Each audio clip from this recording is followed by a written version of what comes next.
Assalamualaikum warahmatullahi wabarakatuh.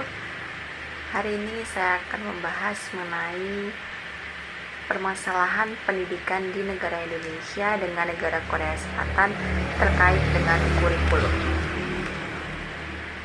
Sebelumnya perkenalkan, nama saya Adinda Risina Putri, NIM-nya 077 dari program studi pendidikan bahasa Inggris kelas 1B. Dosen pengampu untuk mata kuliah ini adalah Bapak Jarum. Yang pertama, saya akan membahas mengenai pendahuluan. Pendidikan adalah sesuatu yang sangat penting dalam peradaban manusia. Banyak negara yang termasuk negara berkembang maupun negara maju berlomba-lomba untuk meningkatkan pendidikan di negara mereka. Ketika suatu negara itu memiliki pendidikan yang baik dan bermutu, maka negara tersebut nantinya dapat memiliki sumber daya manusia yang cerdas dan unggul, sehingga dapat memajukan negaranya. Kurikulum adalah sekumpulan rencana, tujuan, materi pembelajaran, dan cara mengajar yang digunakan sebagai pedoman oleh para pengajar demi tercapainya tujuan akhir pembelajaran. Konsep kurikulum semakin berkembang dan bervariasi seiring berkembangnya zaman, serta perkembangan teori dan praktiknya.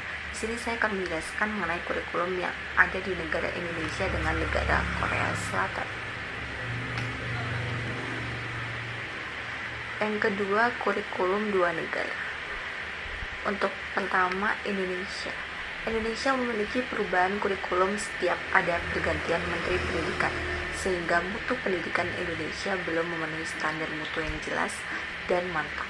Indonesia sendiri sudah menerapkan perubahan kurikulum, yaitu kurikulum 1947, 52, 64, 68, 75, 84, 94, 2004, dan 2006. Saat ini di Indonesia menggunakan kurikulum 2013 yang disebut dengan kurikulum berbasis karakter. Kurikulum ini merupakan kurikulum baru yang dikeluarkan oleh Kementerian Pendidikan dan Kebudayaan Republik Indonesia. Kurikulum ini merupakan kurikulum yang mengutamakan pada pemahaman, skill, dan pendidikan berkarakter, di mana siswa dituntut untuk paham atas materi, aktif dalam proses diskusi dan presentasi, serta memiliki sopan santun dan sikap disiplin yang tinggi. Untuk yang kedua, Korea Selatan. Kurikulum negara Korea Selatan mengimplementasikan kurikulum pendidikan dengan pengetahuan pada pemberian kompetensi untuk dunia kerja dan mempersiapkan keterampilan untuk melanjutkan ke jenjang berikutnya. Kurikulum di Korea Selatan dikeluarkan oleh KICE, Korean Institute of Curriculum and Evaluation. Kurikulum KICE meliputi bahasa Korea, kesenian, kode etik, ilmu pengetahuan sosial, matematika, ilmu pengetahuan alam, pendidikan kesehatan jasmani, musik, dan bahasa asing atau bahasa Inggris.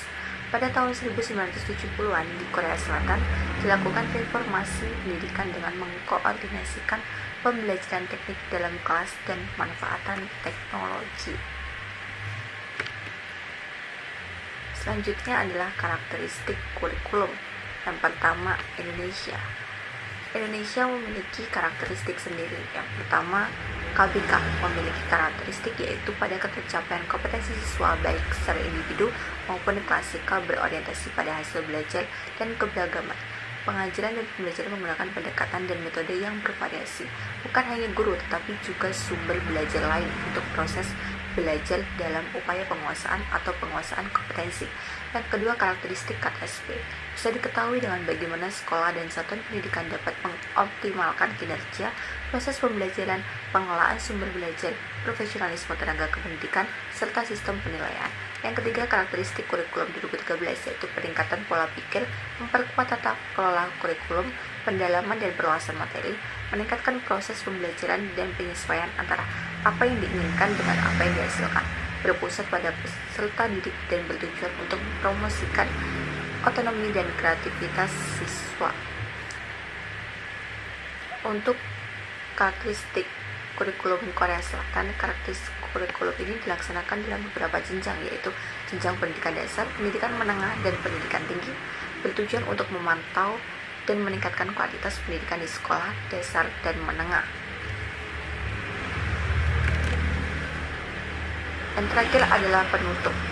Dari hasil penjelasan di atas dapat ditarik kesimpulan bahwa tujuan pendidikan di Indonesia dan Korea Selatan hampir sama, yaitu menciptakan warga negara yang mandiri, kreatif, dan dapat mengembangkan potensi diri mereka serta menjunjung tinggi kehidupan berbangsa dan bernegara.